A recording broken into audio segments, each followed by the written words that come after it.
All right, can everybody see your Fairtown? Yes. All righty. I'm just gonna switch this around a little bit.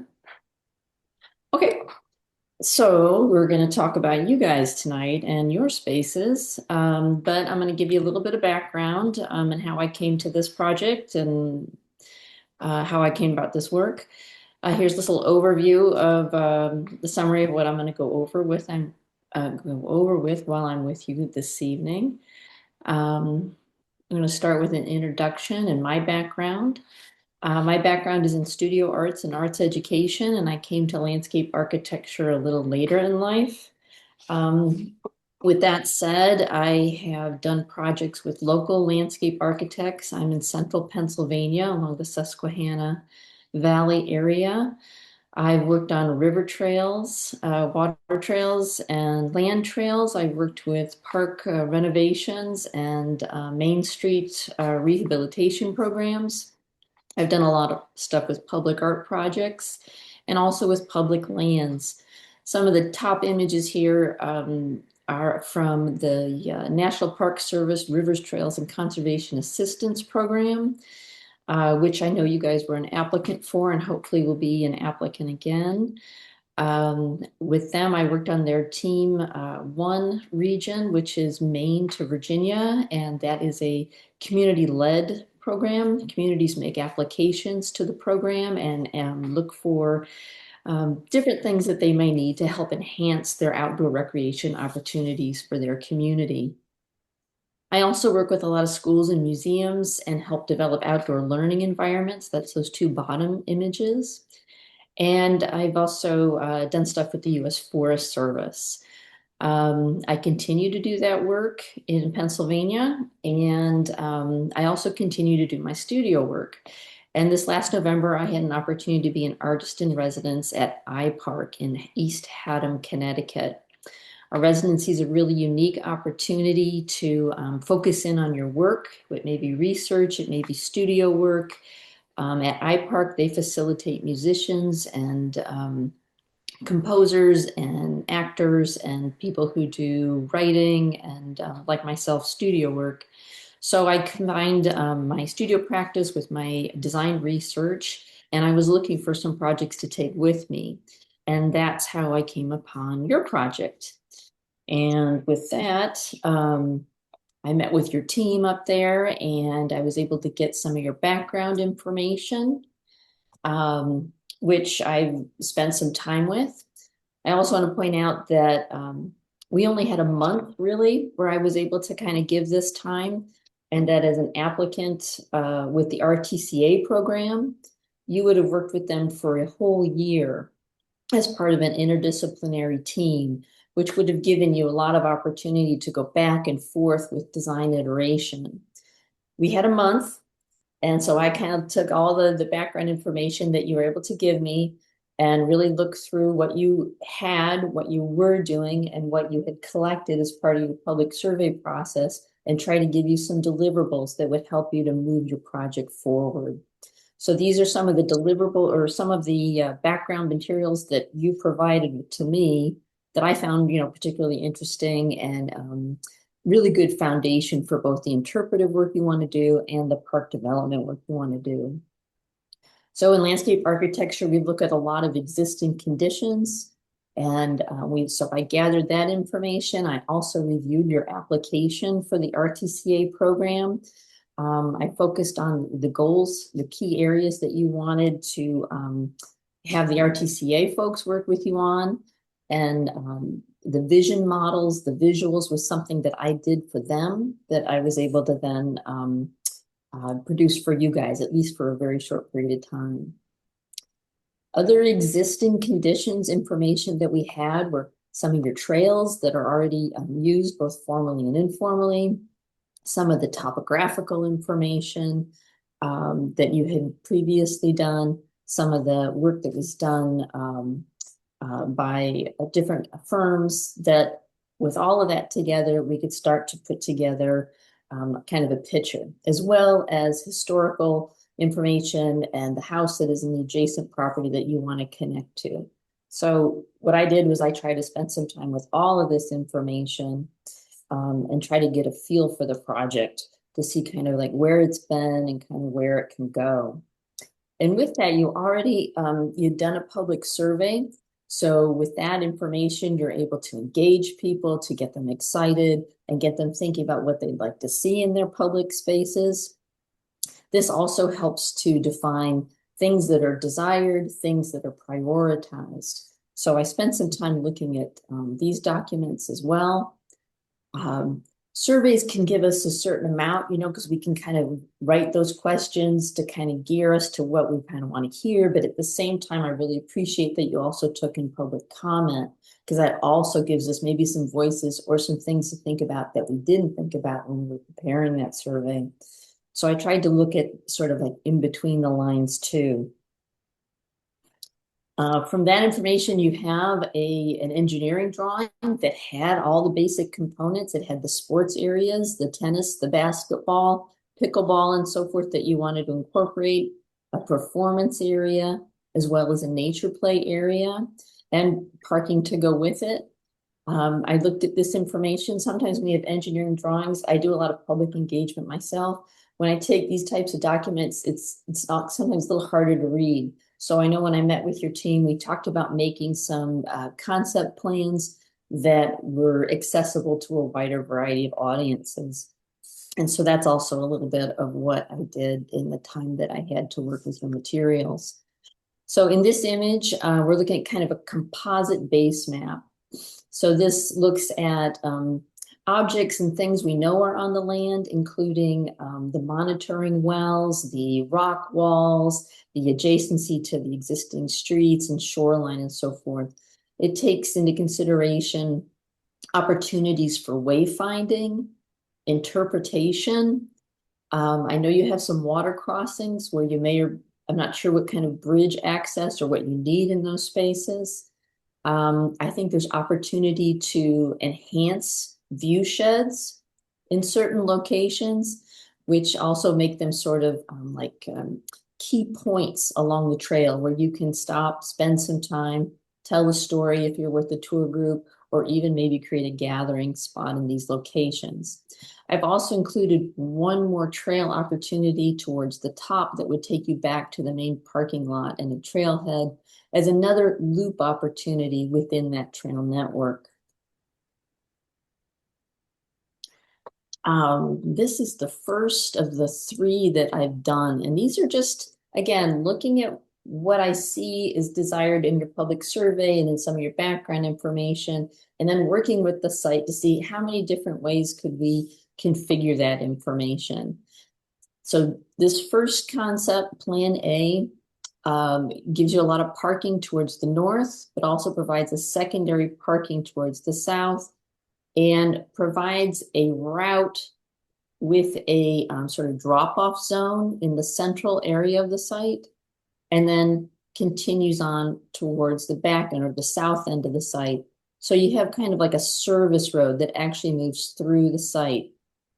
This still includes centrally located basketball, pickleball, tennis. Each of the three concepts includes a recycling and public restroom area. That may be a big ticket item, and it may not be something that is formally built. It might be something that is at first porta potties or some other configuration, but something that I've incorporated into all three of these concepts. In this iteration, the performance venue and the solar panels are towards the south end of the site. This little area provides kind of a service parking as well as a trailhead area parking. The nature play area is kind of backed up against the existing foliage with picnic opportunities on both sides. A covered picnic pavilion is located between the service road and the parking lot. This takes advantage of kind of existing contours and planted areas that are already on site that could be sort of enhanced or shored up. It also takes advantage of maintaining the existing street trees that kind of line the park. From the images that I was able to collect, all of those things look like they're in pretty good shape.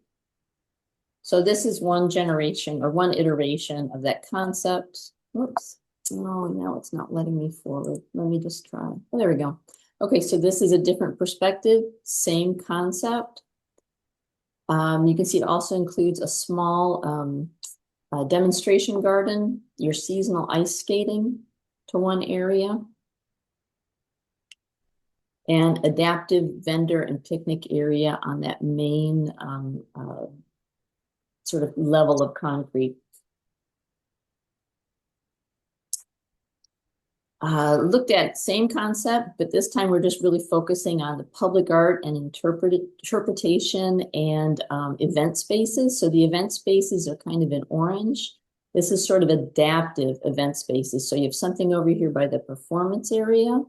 You also have sort of a event service road. So like if you had like a series of food trucks, for example, that would be an area where they could be in between sort of the upper area and then the performance area.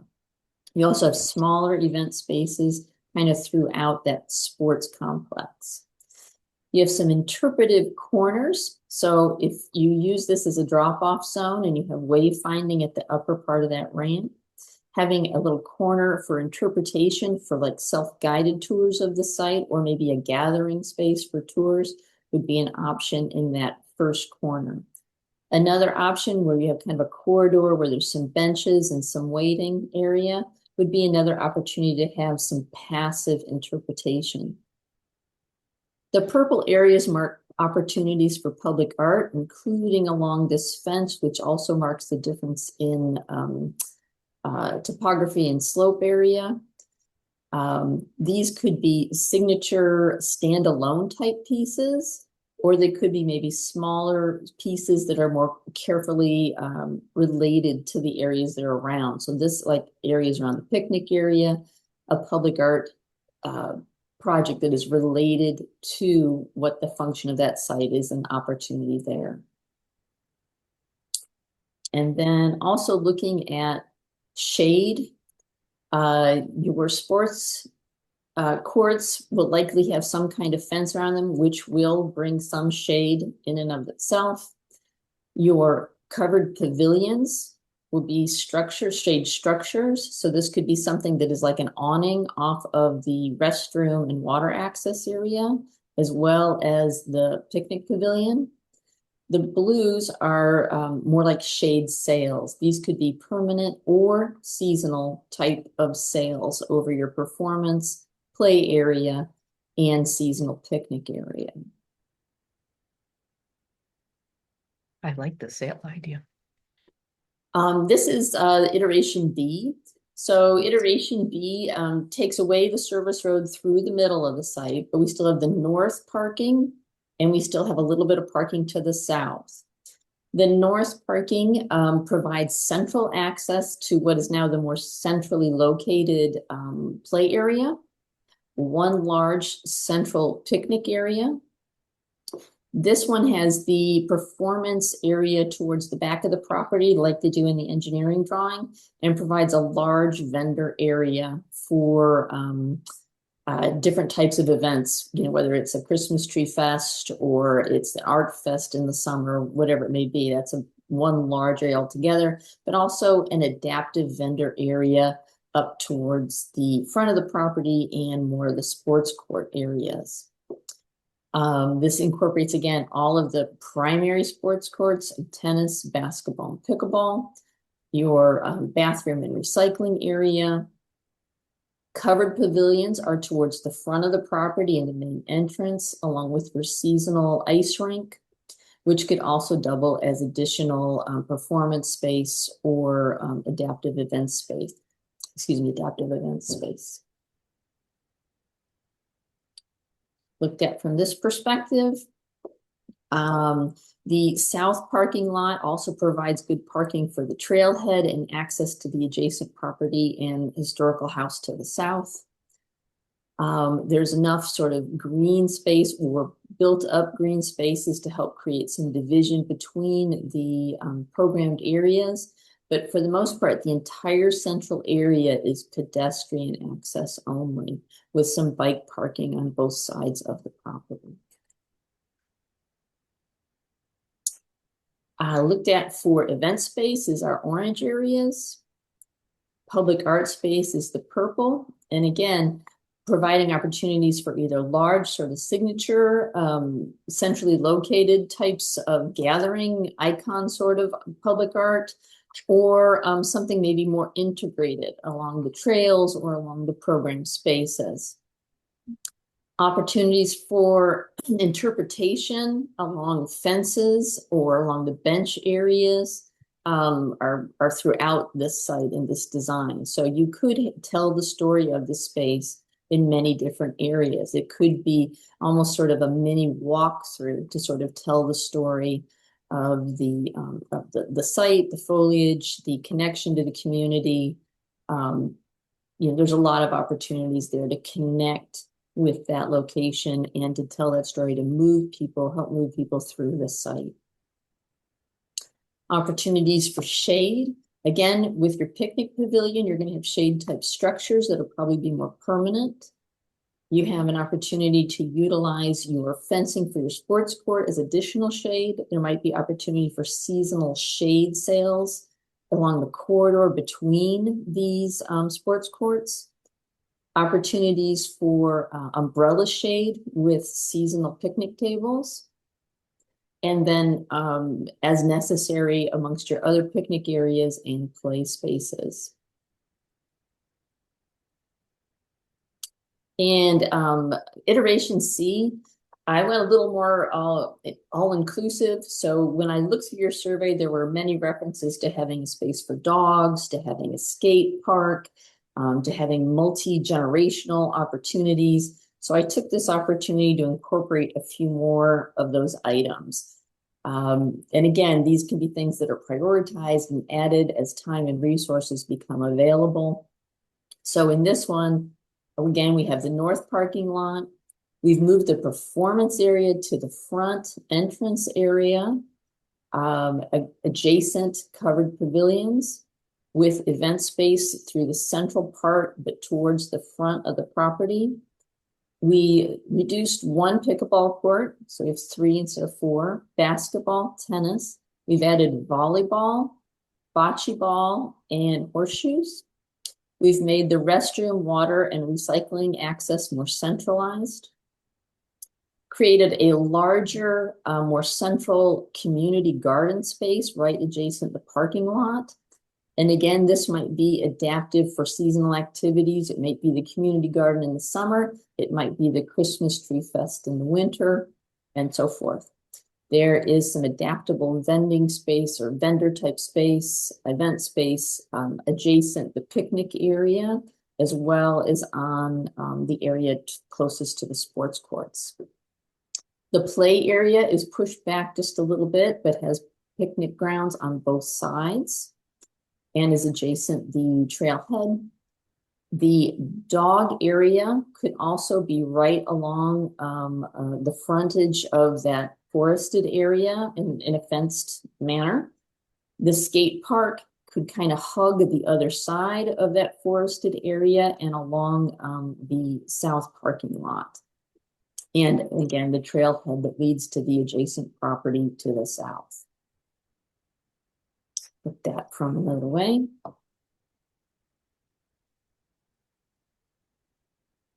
And again, things like with your demonstration garden area, I've made most of this, with the exception of the main pavilion area, most of these would be like mobile type units for gardens. So you could fix them, but you could also make them mobile and more seasonal. So that would lend it to, if you have a nonprofit farmers market or garden group or extension, like in Pennsylvania, we have the Penn State Extension that does a lot of master gardener type programs. If you have something like that there that wants to take over that type of programming, or if you have FFA, Future Farmers America, 4-H, and so forth, that would also be groups that might benefit from having such a space. Looked at for events in the orange. So you have some adaptable event space. Again, public art space, sort of central to your parking lot and your entry experience, but also could be integrated into the sort of more centralized areas within the space. Also opportunities for interpretation and gathering along your entry and main corridor points. Shade, shade from your sports events or sports courts, along either having something permanent or seasonal for your performance space up at the front end of the property, permanent shade structures for picnic pavilions and for your garden pavilion. And then again, seasonal or permanent types of structures over your like volleyball or bocce court and picnic areas, both up on the concrete area and closer to the forested areas as needed. And I'm going to throw this in just because when I'm looking at your space and there's a lot of things you want. These are big ticket items. These are very expensive types of property. And I know that there's a lot of surfacing and so forth that needs to happen here. But some things that can happen right away, and in some of the resources that I've sent to you are called quick builds. Or tactical urbanism is another term, where with a very small investment, 10 to 20,000, what could you do right now? How could you transform the space in a weekend or in a week? And how could you start having programming there right now? So some of the things I saw over and over again in your public survey were event-based. People wanted to see, food trucks or movie nights or community festivals that celebrated. I think you have a Waldoboro Days, or and I think Christmas festival was mentioned several times. And using paint to define areas of the space helps to tell people that the programming here has changed. It's not an empty lot. It's not a forgotten space. It is programmed. So having, like, if you just literally paint out a square on the ground and say, this is our Friday night bands. This summer, every Friday night, we have a band from local communities who are going to perform here. Or if you paint a couple of lanes and say, well, this is our Saturday food truck service. And this is where Saturday food truck service is going to happen from, June till August. Just starting those types of programs and painting out certain areas. But like if you have an area around the forest that you want to say, this is our free play space and our loose parts space, and start bringing some loose parts there and encouraging groups to go and use those things, and then advertise them and talk about them within your park services. Also including this space as part of your ID development that you're already doing for Waldoboro, and showing how that a quick build like this, it doesn't commit you to any permanent decisions. It's a low cost investment so that you can try different things and then collect that feedback to help evolve your project.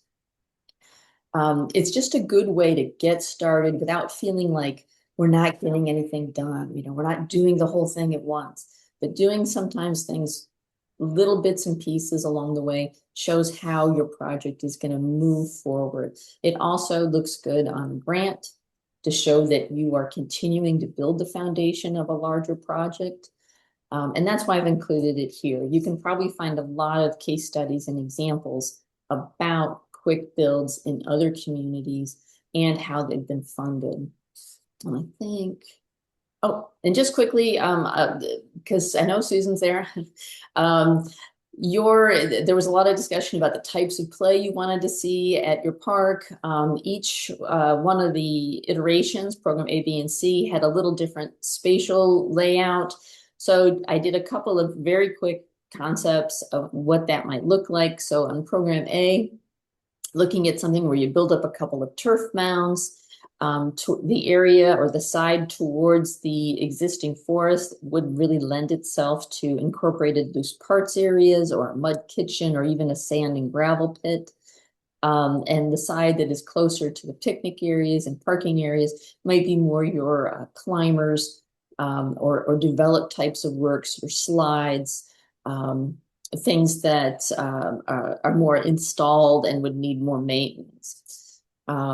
For a program B, This one is the one that's very central to the parking entry. Again, maybe just a single mound with some built-up slides on slope, some other types of climbers, and even some loose parts and even boulder surrounds that might come from the site itself. And on C, I think I did a double mound with a central sort of sand or gravel pit in the middle where these slides kind of come together, some gathering closer to the picnic areas, some developed climbers closer to the picnic and the vendor areas, and then towards the forested area, again, opportunities for loose parts development. And then I think finally, and I've shared this with your team there, just some different assets and challenges that, I'm sure you're well aware of. Things that stuck out to me as assets is that this is a very high visibility site, and proximity to town is really wonderful. Tying it in with any existing trails you have there, both water and land trails. It's a mile, I believe, from your town. And that seems like a really strong connection to me. Opportunities for bike, hike, and paddle trailheads. You're doing an interpretive program, and those efforts, I think, keep the focus on the site and keep people telling and sharing stories about what is possible there, what has happened there before, and makes them connected to those spaces.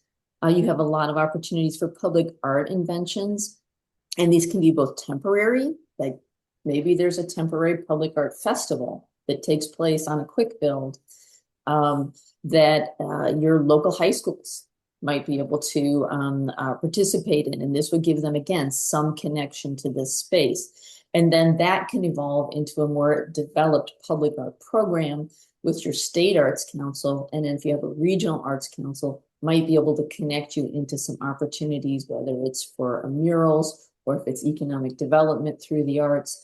Those types of programs I know we've had even at our own Pennsylvania Arts Council that I've worked on with Dixon City, where we basically just said, this is where we see public art opportunity, and we were able to work with them. And the Dixon City won a 4-year grant for financial resources each year to start plugging in each of the public art projects that they wanted to do. Okay, you have someone there that knows all about nature play and maybe could help evolve that program.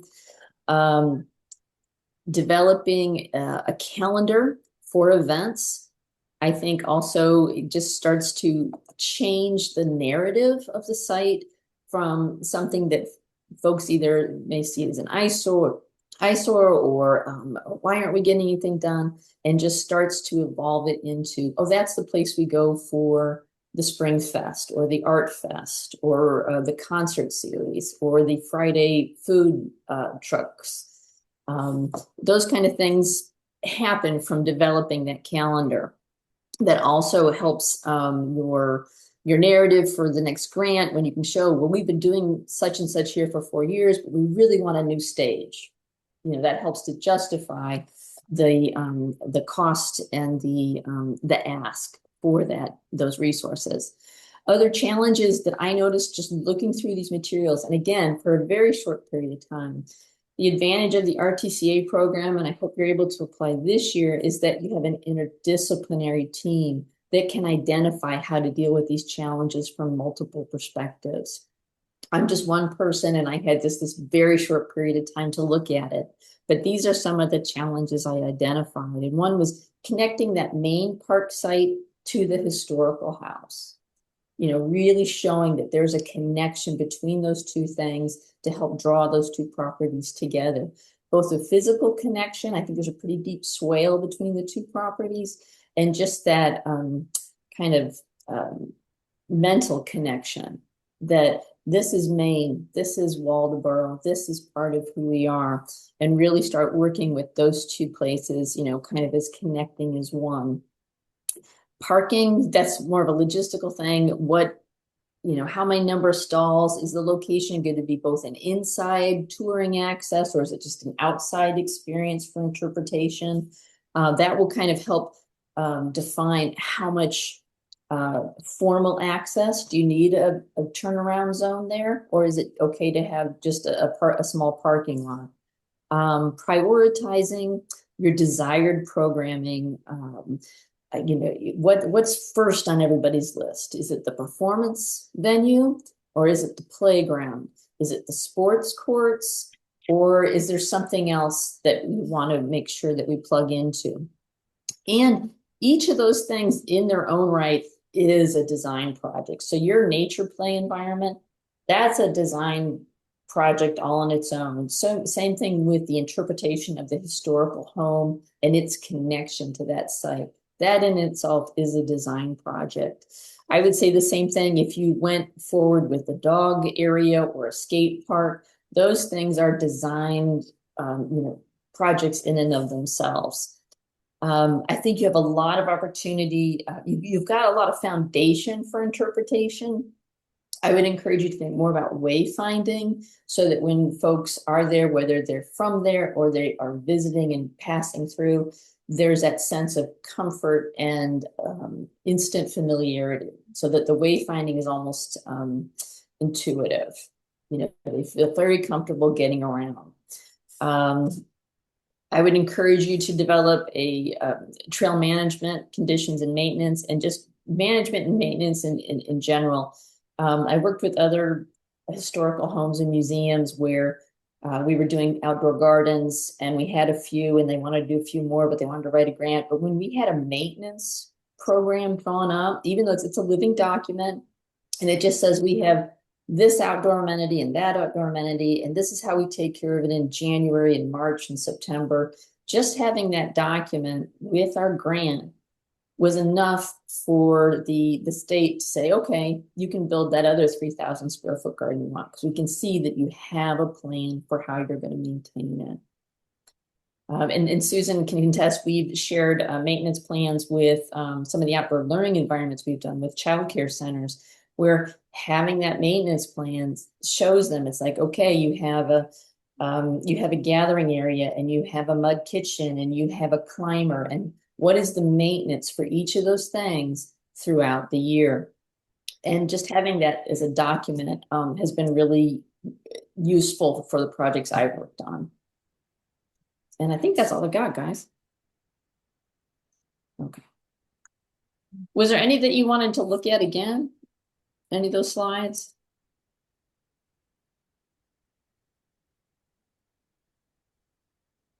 It's amazing, Cindy, by the way.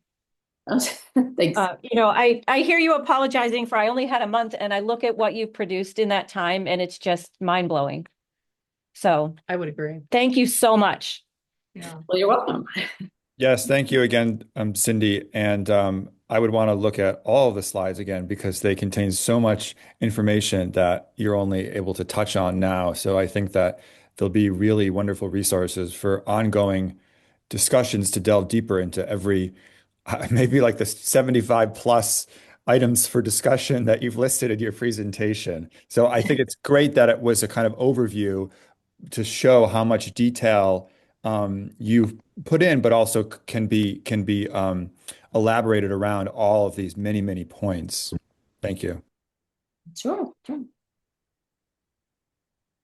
Yeah, I agree. I think I'm not raising my hand because I don't know who our chair is. You? I think de facto, yes. Okay. Anyway, yeah, I think we need some time to digest this. But also, I don't know, maybe thinking about how to like have an agenda that isn't just looking at everything, settle on, lean towards this plan and then go from there or whatever. And maybe at our next meeting, we could come together and sort of whittle it down a bit. Because I feel like it's got everything except cornhole. I'm not sure Marcus is going to want to give up the one pickleball court because that's a huge thing. I know, but anyway, I feel like it's got everything for us It to does. consider. And then the question is prioritizing, plus the grant, how does it interplay with the grant we already have to resurface or the. The only thing it didn't incorporate was the electric go-kart track. Yeah, I yeah.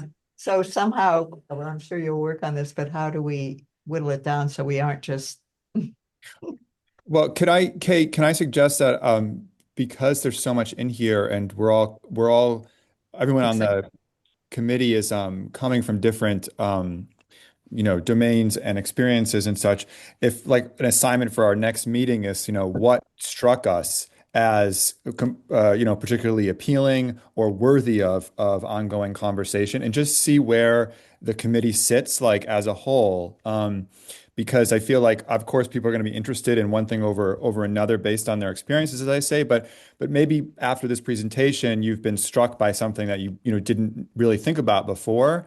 And so I would encourage everyone who's not present to watch the presentation, and then like for the beginning of next meeting to come up with, say 3 things that they would like to, talk about further or get other people's opinion on, whether it's a minor thing like this little detail or a larger thing like plan A was the plan, whatever it is, just to see where the group is as a whole. Yeah, I think that's a great idea. I think that's our new chairman right there. Talking. Maybe. And I believe I shared in an earlier correspondence, Stephanie Stroud. She is still with the National Park Service RTCA program. She is in Region 1. I'm not sure what their current status is for accepting new applications, but I would definitely reach out to them. I know they used to have their deadline in March, but I would definitely encourage you to reach out to them. I did tell her that I was doing a little bit of work for you guys, and I think she would look for it.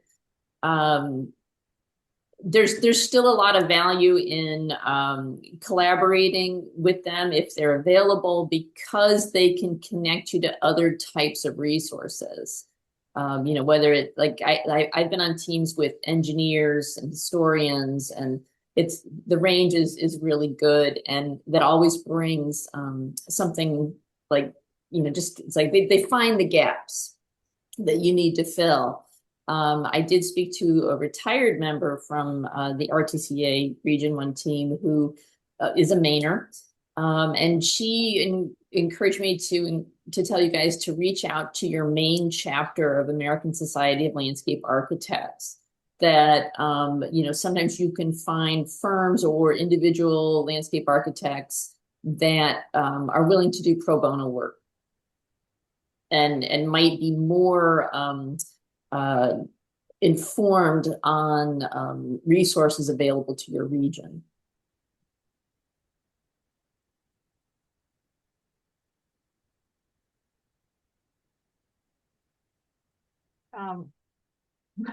One thing that I think would also be helpful at the next meeting is just in terms of the grant that we got. If are there deadlines, or how to make this work together, so that might help us prioritize which pieces, and also the trails grant deadline and me submitting that, and what we're going to decide if there's a new trail, or with the potentially wider trail, make some decisions so we can plan this. So that'd be helpful. Julie, is there an update on the implementation of the grant that we got for the coverage of the capping the site and some of that work, and when that might happen, and what that might look like? I will defer to Kate on that. We haven't technically gotten the grant yet.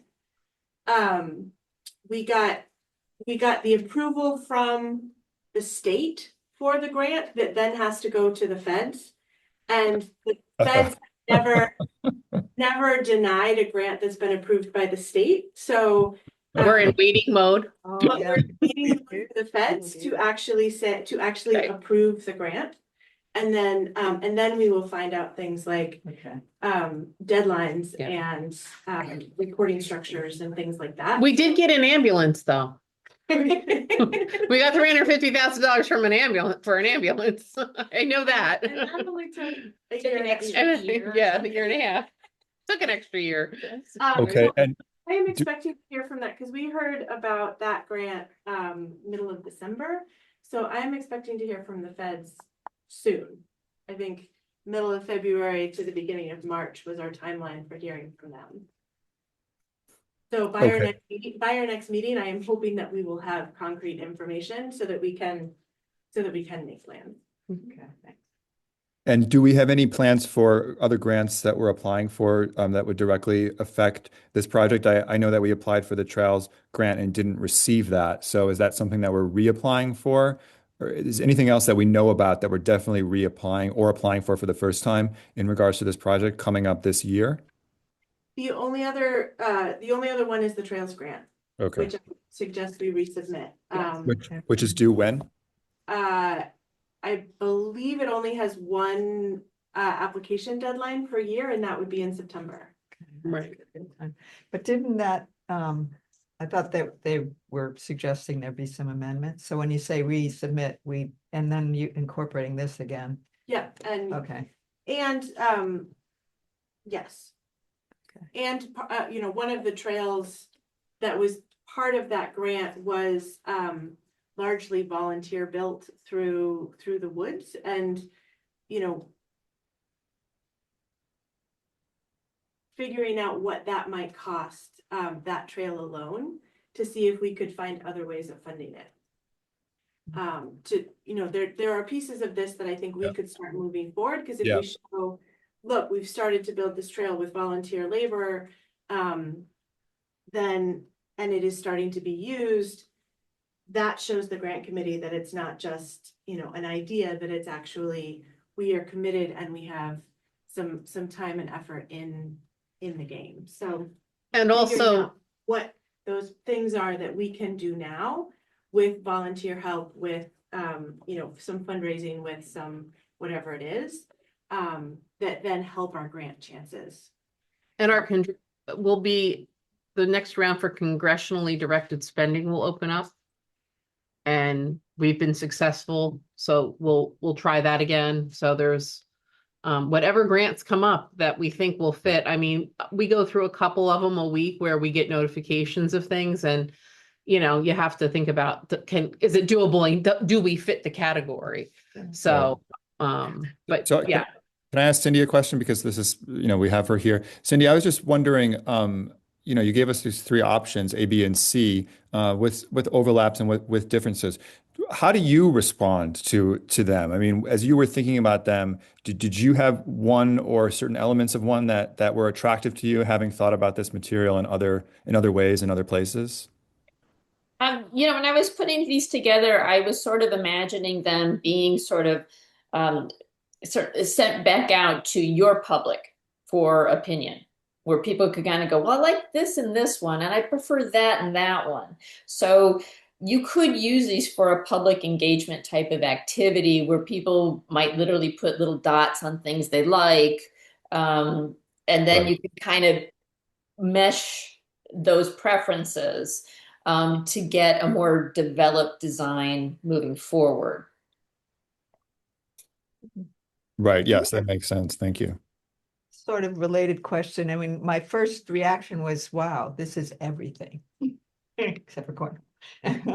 And I just am curious about a less is more approach too. I mean, your thought on, is it good to just put everything everyone's thought about in there, or is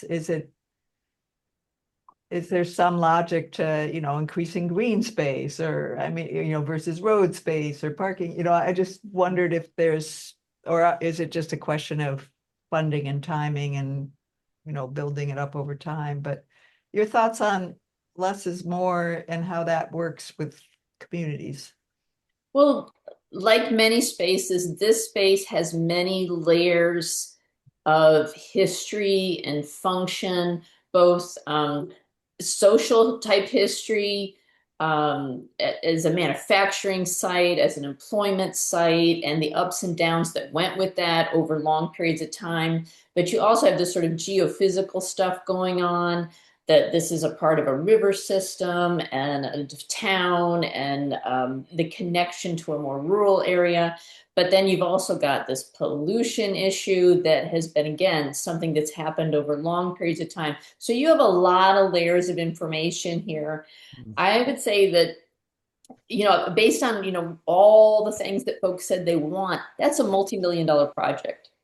It's, unless someone is dropping 20, 30 million in your town, just for this park, I would say you definitely are going to have to prioritize and sort of build on a foundation, which means that gathering your public opinion based on as many different bits of information as you can provide. And part of what I do with creating a vision model is saying, well, I hear what you're saying here, and I see what the land is telling us. And with that information, I get one type of vision. But that doesn't mean it's the only type of vision.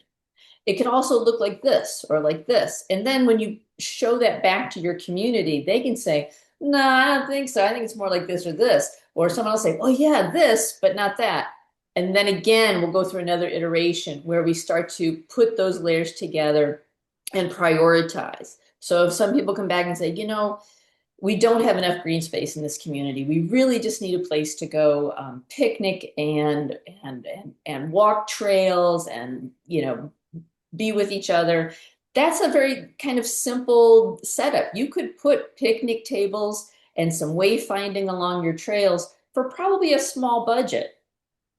But if the community says, performance, we want to be a performance hub for a larger, several sets of counties. And we have a docket of performers who will come and do that.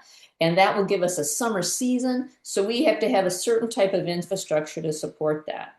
So in my opinion, I see you guys are still at kind of that area where do we want to prioritize? When you say less is more, I think the reality is in terms of what resources you have and and not just financial resources for management, programming, and upkeep of what you decide to do. All of that has to work together.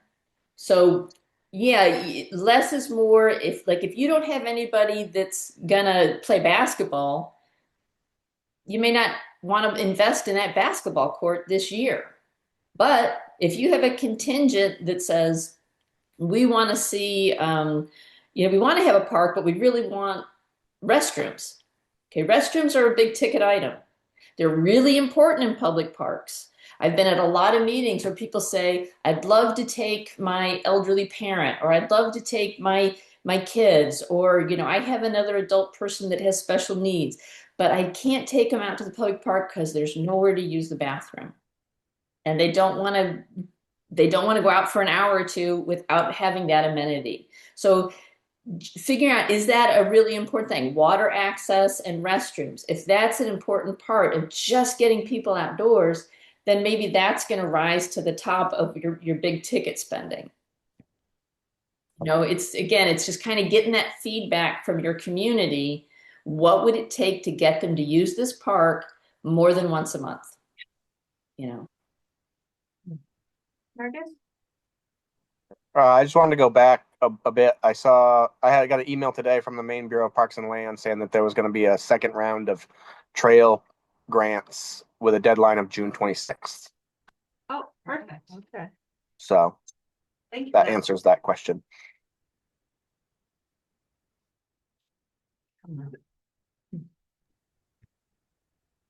CIndi, hi.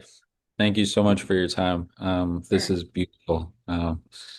I love your feedback on sort of engaging with the community about this stuff and sort of getting a sense of what people generally want to see and how we can prioritize what seems like a dream list of features for this park. So trying to figure out how best we could do that. And if anybody has any ideas about that.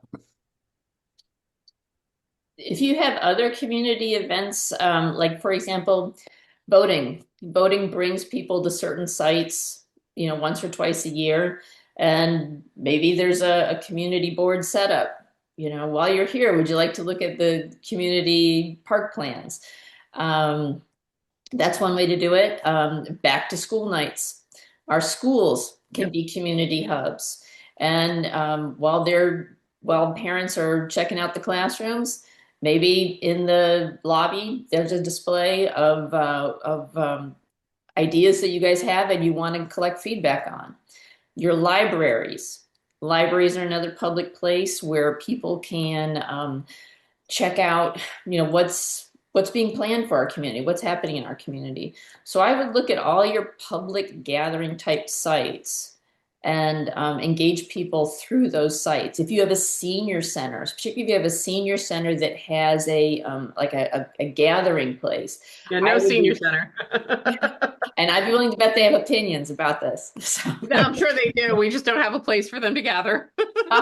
Okay, well, maybe they have an outdoor pavilion that doubles That's as the. well, and yes, because like that's if you Marcus was more vocal, he would say, having like we don't even he has to have summer camp in the school, which works, but is it ideal?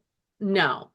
But boy, would it be nice to have summer camp in the pavilion, where kids can be outside and there's amazing play areas and nature and all that kind of stuff. And that combination of stuff for youth and stuff for your seniors is look at the AARP Community Challenge Grant. Yep. That one, that's exactly what they're looking for. Those are very short turnaround types of grants, but they do fund things that are temporary. They also fund things that are permanent. So for example, if you are already into your park and you were into the phase 4 and you only needed a few more sidewalks, that could be something that they would fund. But you're at the beginning of your project and you need to fund more community engagement and maybe some temporary types of events, maybe something that is multi-generational, that is going to be, I don't know, some kind of festival or something. That's the type of thing they would fund. And it's also the type of thing you could use to generate more feedback so that you can build the foundation of your park with that kind of connection to multiple people, multiple groups in your community. Sorry, Kate, could we add to the next agenda a discussion on how to begin holding these public feedback discussions? Kate's strong suit. We love I'm it. already ahead of you. I have planned community engagement on my list for the Okay, agenda. great. I think that would be a good, yeah. I also want to talk to Marcus about potential collaboration because I know he's doing some community outreach around a community center. And Oh. perhaps we could two birds with this That'd be great. a little bit. So we'll see what his committee has to say. Yeah, that sounds great to me. Is that Recreation Committee doing that, Marcus? Yes. Yep. Okay. Because I think that's what you're going to find is, and that might be a natural way for people to prioritize. Yeah. If they can hear both, well, we could get this done quicker. So is this the first? It'll be interesting. And also, we should. if they're coming because they're recreation minded to the recreation, public forums, Right. then it's It kind of's got to be. It's going to morph into parks and recreation. Yeah. It's Yes. very Well, nice.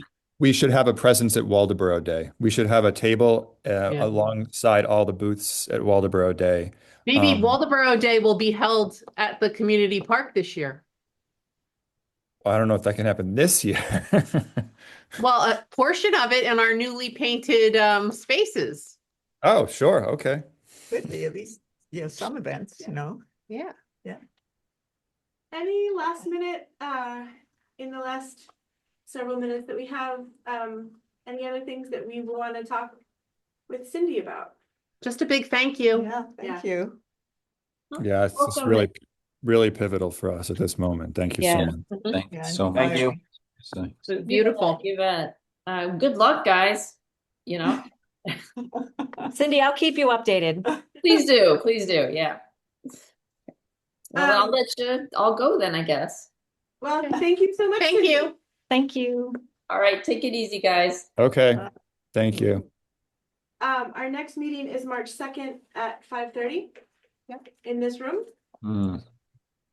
I can't make Okay. it. There was one I can't make it. That was There me.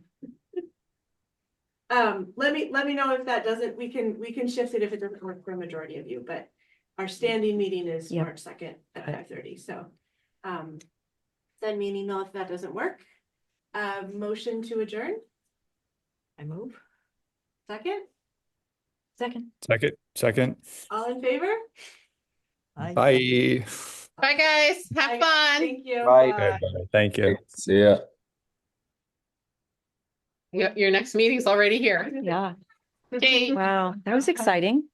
And that was, I didn't think I really liked the road behind. It's even though- service road. A Yeah. service road, Mhm. even if it's not paved but that for community events, because otherwise you're gonna get a lot of the turning around and that's where it gets dangerous. So Yes. like if you could just loop Yep. or have the trucks there. Right. I didn't think I would like that, but it was something to think about. Yeah. I love It is that. much safer to have flow. The flow. Yeah. The flow is. If you can make it not just seem like a big paved, trying to Well, make I it think when aesthetic, she just drew it, it wasn't paved, it was more gravelly.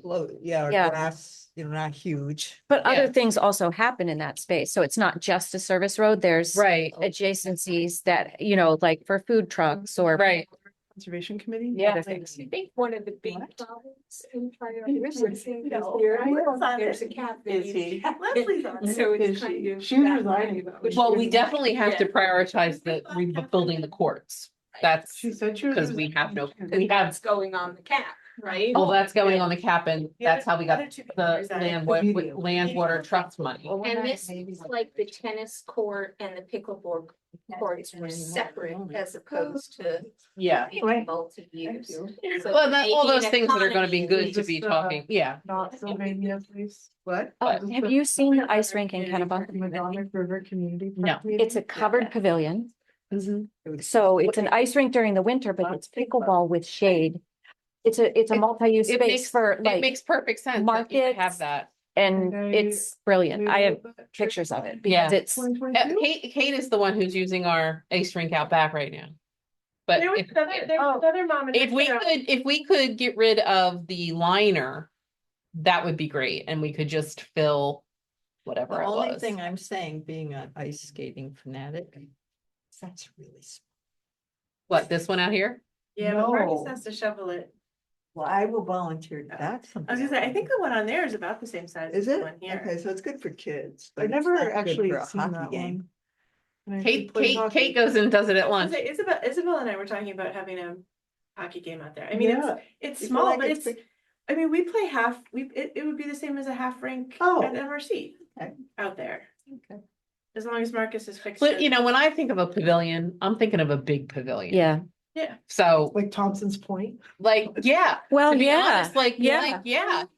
State Like- parks have the picnic Like this, pavilions. yeah, or a Demarcata Lake. I mean, like, to me, that's a pavilion. Like, Right. that's someplace you could have a flea market under, Right.